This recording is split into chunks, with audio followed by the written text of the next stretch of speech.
a lot of people that he used on previous movies, specifically Batman. Yeah. Have you seen the set build in the 89 Batman? They built Gotham in London, like a massive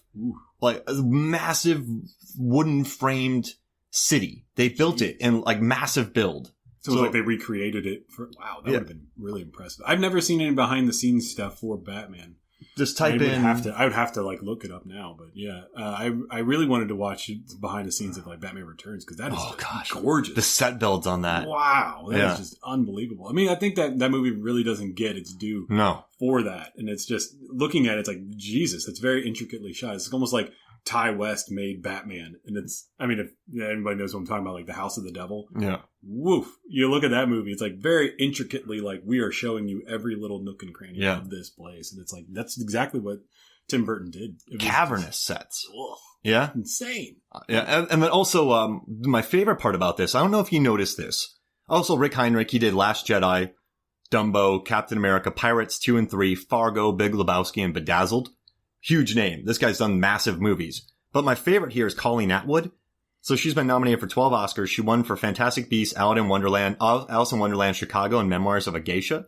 But I don't know if you noticed Christina Ricci's progression in wardrobe throughout this film. Yeah, she kind of stayed her character started out like almost like bright white. And then it kind of like faded more into it. And then by the end of it, she's literally wearing the Beetlejuice outfit. Yeah, black and white to go along with it. Like, she has that really cool peach dress. Hey, yeah. In the beginning. So very kind, because she's very kind-hearted. She's a good witch. Yeah. Spoilers.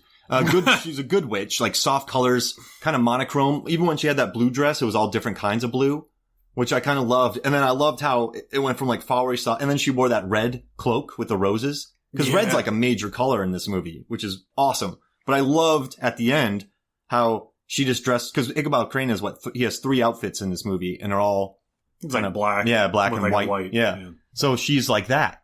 So she kind of becomes more like him towards the end, like Beetlejuice-esque. Yeah, it's almost like they're both like two people becoming one. It's like pretty interesting, starting to transition over. I liked her so much more than this one. Like, I liked her. She's more of a badass, I felt, in this movie than Ichabod was. Ichabod faints 5 times. Well, I mean, in the original source, Ichabod, I mean, they had to change that somewhat. I like what Tim. He was a teacher, right? Yeah, he was a teacher, and then he was also a very ugly man. But Johnny Depp said that he offered to do wear prosthetics and make himself ugly, but they said no. They wanted to showcase him as being a handsome man. It's like I don't know how you'd really like even like in the behind the scenes on the DVD. Christina Ricci says, like given between Casper Van Dien and, Johnny Depp, she probably would have picked Johnny Depp in reality. And it's like, I see that. But, the character choices though made him more, so in the beginning. He's very squeamish and every little thing bothers him. It's kind of like with Jaws when you know that, Chief Brody is afraid of the water and you have Johnny Depp, who's a policeman that's afraid of the blood and the gore. And it's like, it's just kind of the same. I loved it. And he faints. Tim Burton said he faints and wakes up well. Yeah, he's the best fainter in the business. Other than he said Christina Ricci is as well. And he's like, and then when he wakes up, jars awake. He says, he wakes up pretty well too. I love that line. He had a lot of great one-liners in the commentary. And then Ichabod, he faints 5 times, and then Katrina only faints twice. But I love that kind of character. And Johnny Depp said he played him like you couldn't stick a needle up he was so tight that you couldn't stick a needle up his butt. Like, that's not like he was like a tightwad type guy. He was a very like tightly wound man, which I guess he could logic. But there's a lot of humor in here that I didn't catch when I was 17, but watching when I'm older, I appreciated a lot more. Yeah, you catch all the small stuff, like the blood squirting into his face and then him walking out covered in blood and blah, blah, blah, blah, blah. And then I like the beginning where he finds the dead body. So he's a constable, right? In London. Yeah. And it reminded me of Hot Fuzz. I guess I'll get there in a little bit. So he takes this dead, bloated body back to the police station, the morgue. And he's like, this guy, I found him in a river. Yeah, because he drowned. No, he might have been dead before that. Like, well, if you find him in the river, then that means they drowned. Yeah. And he's like, well, we got to cut him open. We're not barbarians here. And then that drunk comes in. What'd you get him for? He was drunk. Okay, throw him in the pit. And he throws him in the pit, and the guy goes, ah! And they all smile. That's some funny. That's like layered. Did you feel like that scene was very like why'd the name just escape me? Terry Gilliam. Oh yeah, for sure. I felt like that weirdo was very, type like, vibe. very, very Terry Gilliam. Like another kind of world, right?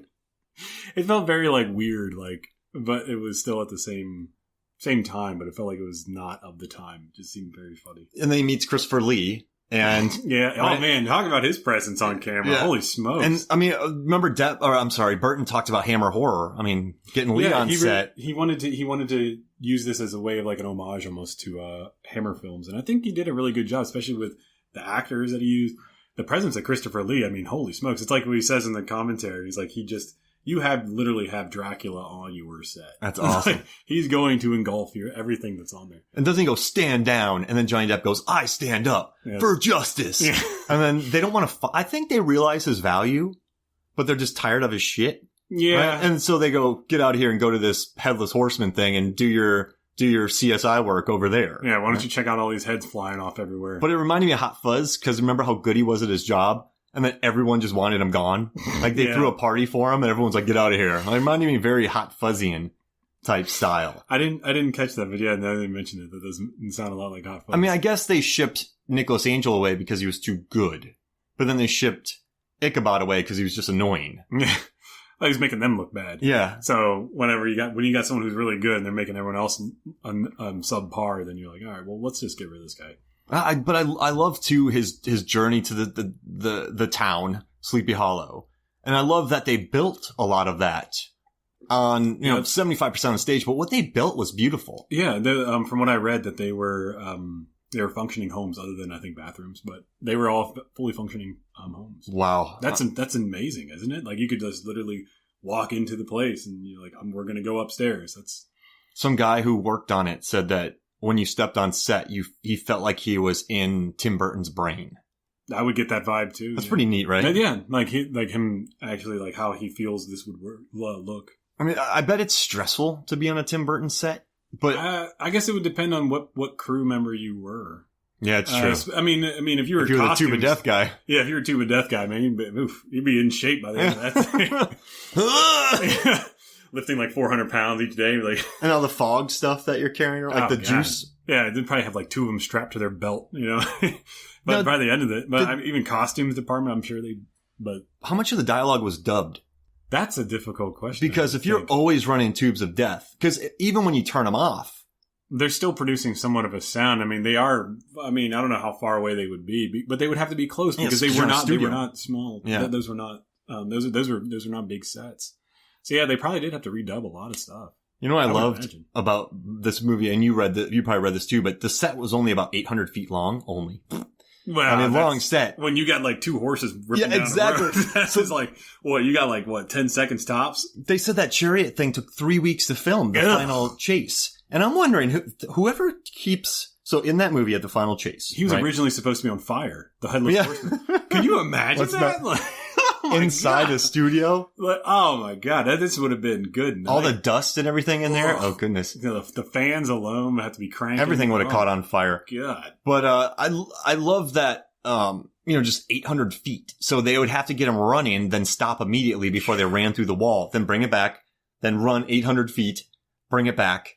That was a chase. That's like Apollo 13 when they did that. And they had to drop to create the weightlessness. Or what they have to do? Before they had the hydraulics and everything that they used for gravity, but they would have to have them suspended in space. It's like they only had a good solid 10 seconds before they had to cut it. I mean, Jesus. This is over and over and over and over. God, I could not imagine that. I just love it though because it felt very Kubrickian in a way because they had total control of their environment inside this stage. So even if it wasn't the best stage, it's beautiful.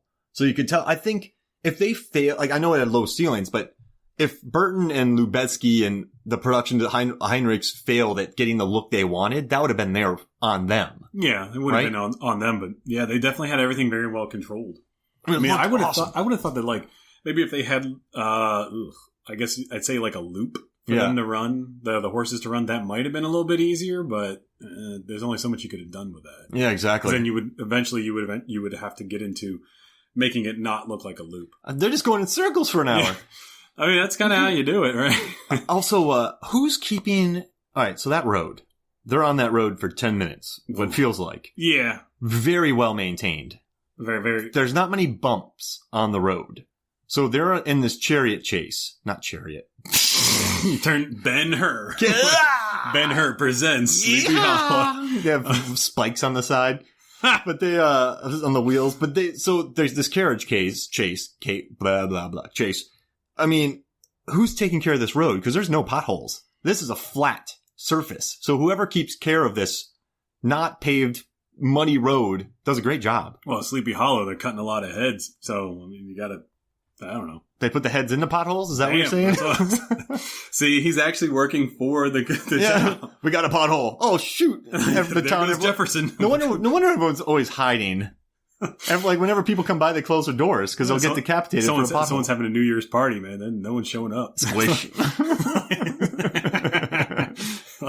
Did you go to the potluck? Heck no, I didn't. Hey, Mark, you want to go for a run? No. Hey, can you look over into this hole here? Oh, yeah! This guy's making that noise. I love it. Oh, hey. So one of the best decapitations in this movie is when Van Tassel, what's her name? The stepmom. I have her name right here. I have so many notes about this movie. I just got to go find my, let's see. Miranda Richardson, Lady Van Tassel.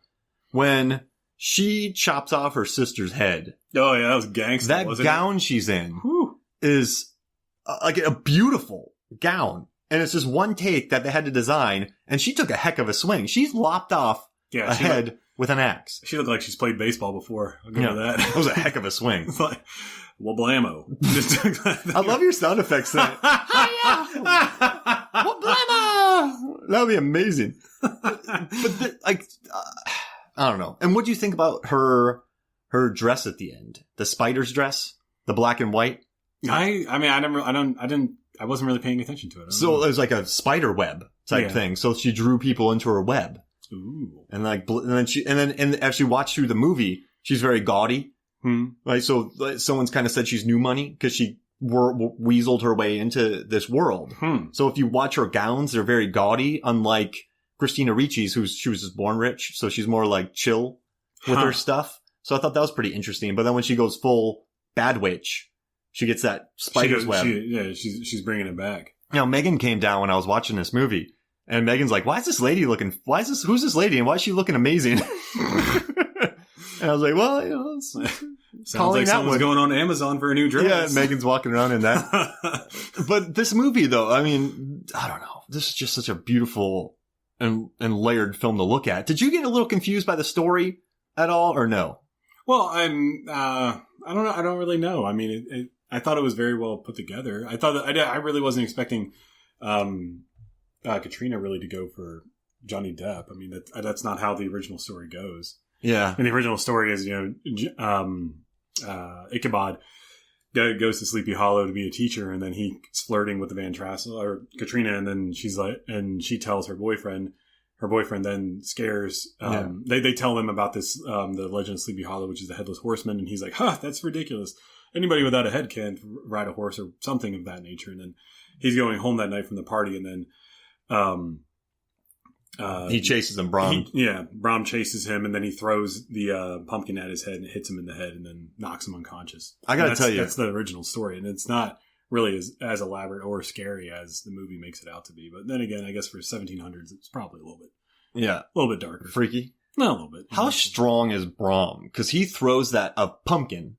That takes some serious. How much is it? Like, I know it's probably gutted. Yeah, right? It's probably like about a good 5 to 10 pounds, I'd say. And so a pumpkin's hard to grip. He throws it a good 30 yards, and there's no dip. He also has a big hand. Like, he's got to have like a Shaquille O'Neal sized hand. And he throws it, and it just stays parallel with the ground for 30 feet.